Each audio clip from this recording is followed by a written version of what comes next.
How you going? My name's Terence and welcome back to Rusted Iron Ranch. Today we're going to continue on with the Ferguson saw bench and the TD20. Off camera, I've just quickly gone over the tractor. I just topped up the fluids. I did replace the spark plugs. I usually have to clean the spark plugs every so often, and cylinders 2 and 3 really bad. And when I was pulling the plugs while it was pulling the lead, while it was running, you couldn't actually tell it was dropping a cylinder. So it was running intermittently on 3 or 2 cylinders. So I actually found some brand new plugs in the shed. I think they were made in Australia, champions, brand new. So I put them in. I'll show you here. There they are there, and it starts up really well.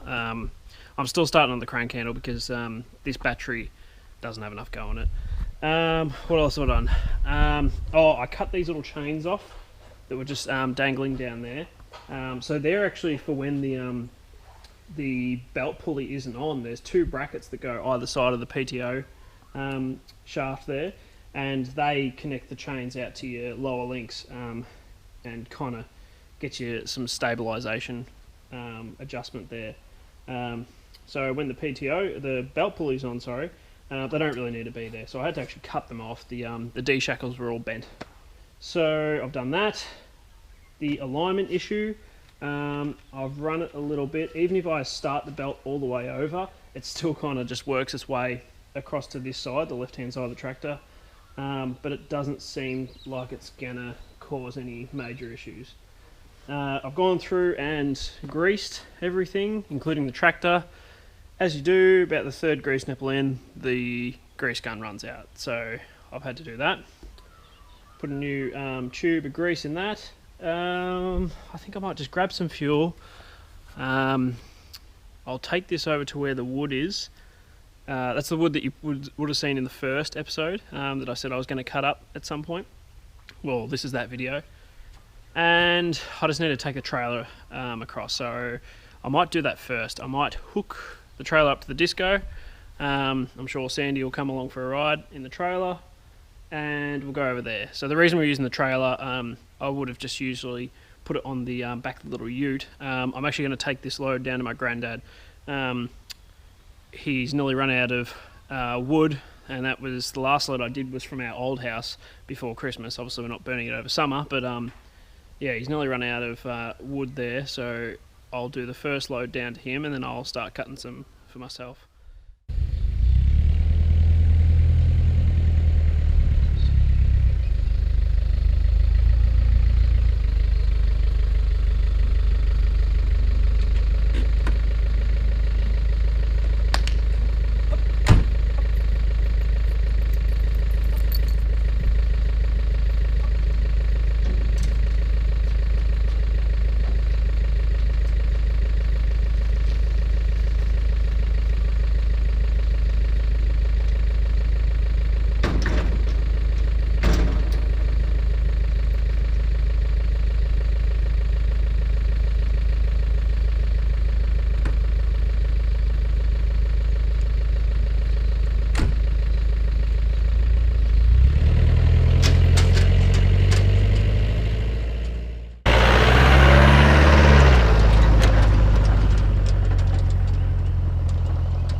I just thought I'd mention this load that I'm doing today is actually for my my granddad, who's nearly out of the last load that I cut him, which was before we moved, before Christmas.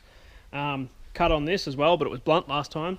And my granddad's actually the one that got me into Ferguson tractors. He's had quite a number over the years, 3 I can think of, well certainly during my lifetime, 2 of which he still owns. One of them's a 1948, so one of the first ones with full disc wheels front and rear. So yeah, this load is going to him and it's cut with the Ferguson bench, so I thought that's pretty cool. Alright, we'll get this Fergie started up. Like I said, I still have to crank start it. And we'll go over to the wood pile.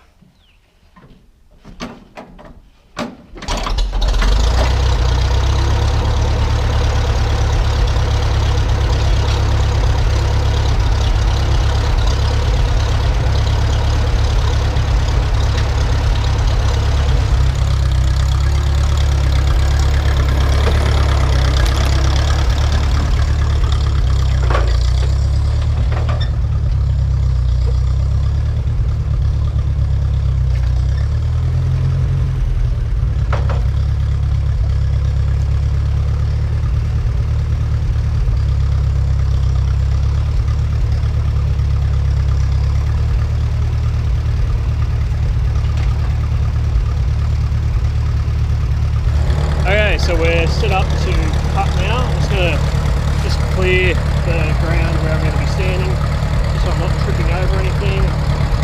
I've got my face shield, got my ear mask. I'm going to put some glasses on too. And this is the wood that we're going to be cutting. Some of it is rotten, but there is a lot of dry wood in here, so I think we'll get a good load. I'm just going to have to pick through. I can actually see some concrete in there. I don't know why that's. So yeah, this is good size stuff to be cutting on the bench too.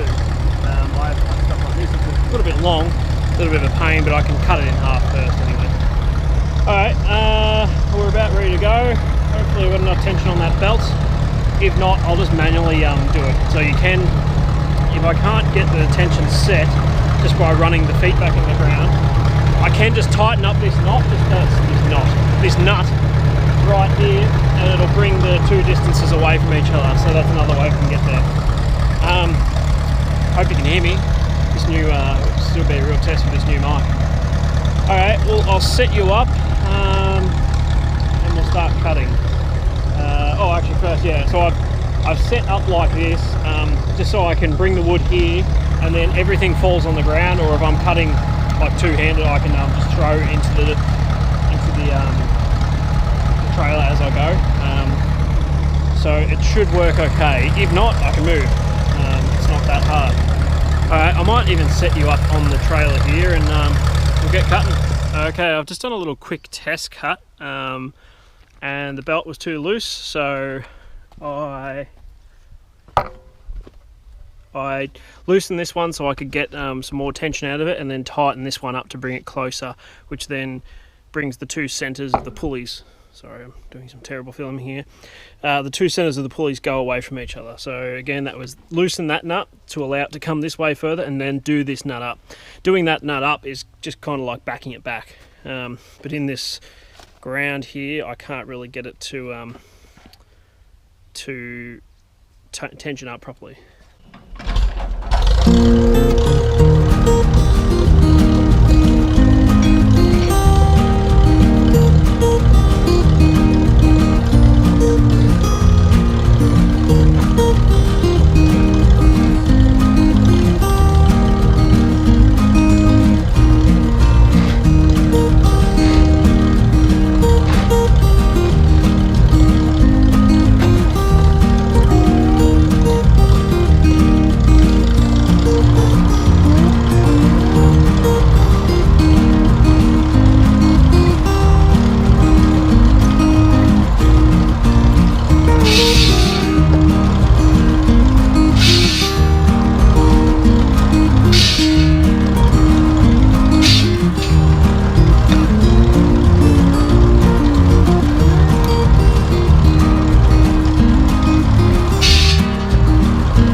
as you can see, it doesn't take too long to get quite a little load here. I will say some of this wood is pretty rotten, so it's cut pretty easy. But other parts, it's really dry, dense wood, and it's still going really well through it. I'm having a hell of a time trying to actually pick through this. Look, most of it's it looks like mulch sitting on top, but there actually is a lot of good wood in it. But I've actually got to like pull it out, so that kind of slows down the process a little bit. Other than that, it's cutting really well. I might load this up. I'll continue cutting, and I might bring you back a little bit later. Give you a bit of an update on how we've gone, how long it's taken. This has only been like 5 minutes, so that's pretty good. Alright, I'll see you in a little bit.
Okay, so we're finished up here. Here's the trailer load. I don't want to go too high just because I do have to drive about an hour and a half to drop this off. A lot of it is, it's a little bit rotten type, so it's pretty light, but it's dry. It's really, really dry, so it should burn well still. And it's what I've got, so I don't want to totally waste all this. A lot of it I'm just going to have to keep putting on the burn pile. But if we can, burn some in a heater inside, that's a little bit of a win. The Fergie did really well with those. That plug change has really transformed it. The plugs are in it, well, probably the ones that were in it when we got it 10 plus years ago at least. We actually know who owned this tractor from the very beginning, or from very early on at least. And so this tractor is then named, like what Grandad did with all his tractors, Woodsy. So Jeff Woods, I don't know if he owned it, but definitely his dad owned it. Jeff since passed away a couple of years ago, but yeah, their family owned it anyway. So yeah, this tractor's called Woodsy, and all of Grandad's ones are named after who they got them from. So I think his restored one's called Rod. The 48 is called Terry, and he had another one called Charlie, which I'm not sure where that one is now. think it got sold to someone we know as well. So that one's still around. So yeah, this is woodsy, and yeah, it did really well. Yeah, the plug change has totally transformed it. It still needs work. Like that's just a band-aid fix. But yeah, for the minute, I can just keep cleaning those plugs every time it fouls them up. It probably does need a rebuild. Needs some probably the valve seats doing, and yeah, a bit of head work as well. So yeah, that's about it for today. If you like the video, be sure to like. If you want to see more, make sure you subscribe. And yeah, my name's Terence. This has been Rusted Iron Ranch, and thanks for watching.